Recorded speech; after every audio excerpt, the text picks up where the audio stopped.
राम राम मंडळी, शुभ सकाळ. कसे आहात तुम्ही? मजेतच असाल. आता वाजलेले आहे 9:30 वाजलेले आहे. गुंजन गेली आहे स्कूलमध्ये. आज गुंजनने नेली आहे भेंडीची भाजी आणि भेंडीची भाजी तिची आहे फेवरेट. आणि भेंडीची भाजी तिलाच नाही तर तिच्या मैत्रिणीला सुद्धा आवडते. इथं अधिराज बापू उठलेला आहे आणि मी छान रील्स बनवत होती. तुम्हाला माहिती आहे मला फनी कॉमेडी व्हिडिओज बनवायला आवडतात, पण अधिराज मला काहीच नाही करू देत, काहीच नाही. आत्ता तो इथे मस्त बाजूला लेटून होता. बरं, मी जेव्हा आता व्हिडिओज बनवत होती ना, नेमकी आता जेव्हा बोलायच्या आधी इथे लेटलेला होता. जसा मी कॅमेरा पकडला तसा तो आला. त्याला खूपच काटेर होते, मी काही करत असली तर.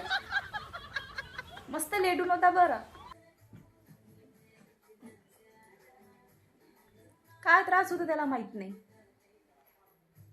एक पण रील्स नाही बनवू दिला आणि एक पण व्हिडिओज नाही बनवू दिला मला. आणि त्याला काय झालं, त्याला खाज सुटली आहे. म्हणजे खाज म्हणजे तो डायपर वगैरे कंटिन्यू घालते त्याच्यामुळे. तरी त्याला मी तेल लावून देते, पावडर लावून देते. तेल किंवा पावडर दोनपैकी काहीतरी लावून देते. तर थोडासा त्रास होता आहे. आता आज त्याला दिवसभर मला ठेवावं लागेल बिना डायपरचं ठेवलं म्हणजे त्याच्याकडे कंटिन्यू लक्ष ठेवणं आहे, कारण त्याला काही समजत नाही म्हणून. आणि माहिती आहे का, काल त्याचा मामा आला रात्री. मामा म्हणते अधिराजचा टकली केली अधिराजची. मी म्हटलं हो. किती जणांनी पकडलं? मी म्हटलं कोणीच नाही पकडलं, मीच केली. तू एकटीने केली? मी म्हटलं हो. कारण माहिती का, त्याला मालाच्या दुकानामध्ये नेलं ना कटिंग करण्यासाठी, टकली करण्यासाठी. ते 4 5 जण लागत होते त्याला. आणि त्याच्यानंतरही त्याचा एवढा आतंक. त्याच्यानंतर त्या काकांनी डोक्यावर हात ठेवला. लोक आणत जो म्हणे त्याला ट्रिमर मशीन घेऊन घरी करत जा.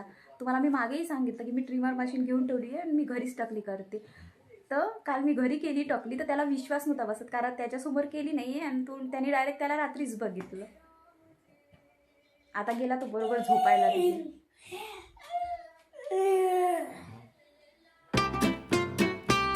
झोपा मग. आता जाऊ का मी माझे कामं करू का? करू मी माझी कामं? झोपते का तू? जाऊ का? जाऊ बघा, मी आत्ता जाईल ना. आता माझ्या मागे येते तो. मस्त लेटलेला आहे, पण मी माझे कामं करायला जाईल तर बरोबर येऊन जाते.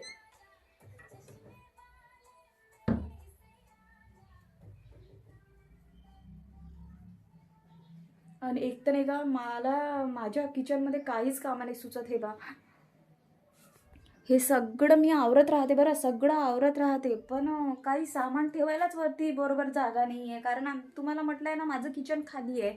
आता हे फक्त मी अधिराजसाठी म्हणून थोडंसं सामान वगैरे आणलं आहे वरती, पण बरोबर ठेवायला जागाच नाही आहे. प्रॉपर किचन आम्ही वरती केलेलं नाही आहे ना.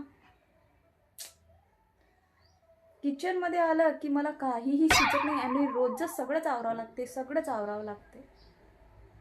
हा फ्रीज तर मी किती वेळा आवरत असेल. हा फ्रीज, याच्यावर बघा गळाटा तुम्हाला दिसत असेल भरपूर. बघा किती वेळा मी ते आवरून ठेवते, किती आवरणार आहे.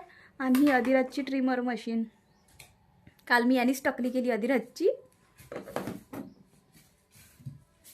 बघा, म्हटलं ना अधिराज बरोबर येते म्हणून.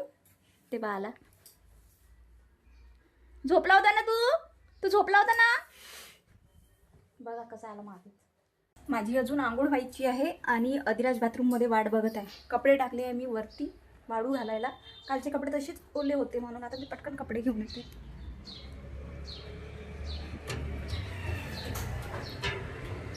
अधिराज बाबूला ठेवला आहे मी बाथरूममध्ये.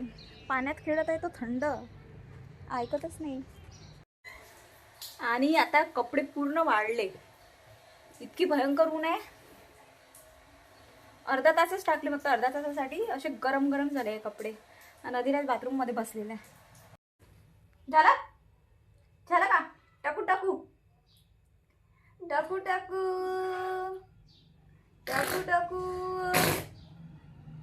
अधिराजची आंघोळ झाली की एवढा कंटाळा येते कपडे घालून द्यायचा. अधिराज तुला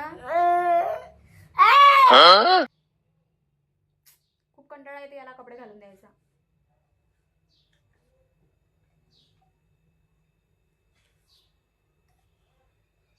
छी, आता तेल पण पिशील का? बापरे, राग बघा त्याचा, राग बघा. तेल प्यायचं असते का? त्याला वाटतं ग्लिसरीन नाही का, गुलाबजल ग्लिसरीन.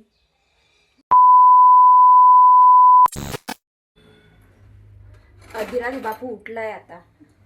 आणि अधिराजला म्हटलं पाणी पाहिजे का, तर अधिराजला कोणीही पाणी पी, तो आता नेमकंच जरी पाणी पिलेलं असला आणि त्याला जर कोणी म्हटलं पाणी पिते का, तर तो पाणी पितेच बरोबर. लागली का तुला तहान खरंच? ये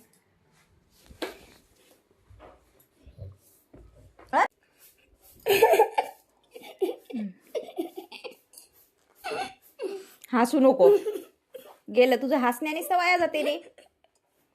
हे बघा पाणी पिणं, असं पाणी पिणं आहे अधिराजचं.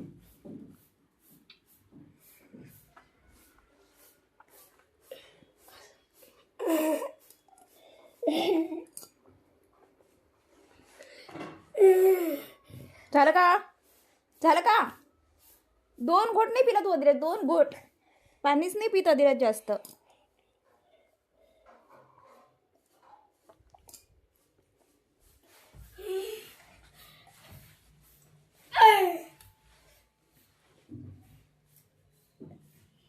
झालं तर उष्ट पाणी नाही पिऊ.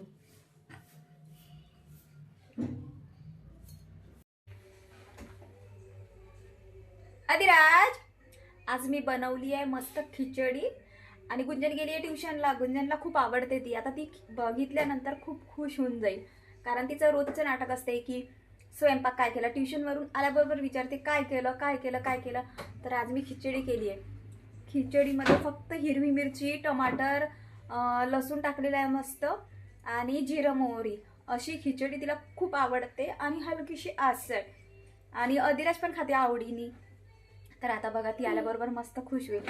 आल्याबरोबर ती मला विचारते काय केलं मम्मी, आणि वास पण मस्त येत आहे त्याचा. मी खाली आता लिहून दिलं आई बाबाला वगैरे, कारण तुम्हाला सांगितलं ना आई बाबा पण रात्री थोडंसं हलका फुलका खातात. आणि अधिराजला तर पोळी चारावंच लागते मला, संध्याकाळी पण आणि सकाळी पण, कारण तो दिवसभर जास्त काही खात नाही ना, तर त्याचं काही पोट भरत नाही. त्याच्यामुळे मी हलकंसं त्याला खिचडी चारेल आणि पोळी भाजी पण चारेल. तर आजचा व्लॉग तुम्हाला माझा कसा वाटला मला कमेंट्समध्ये सांगा, आणि माझ्या चॅनलला सबस्क्राईब करा. तोपर्यंत बाय बाय.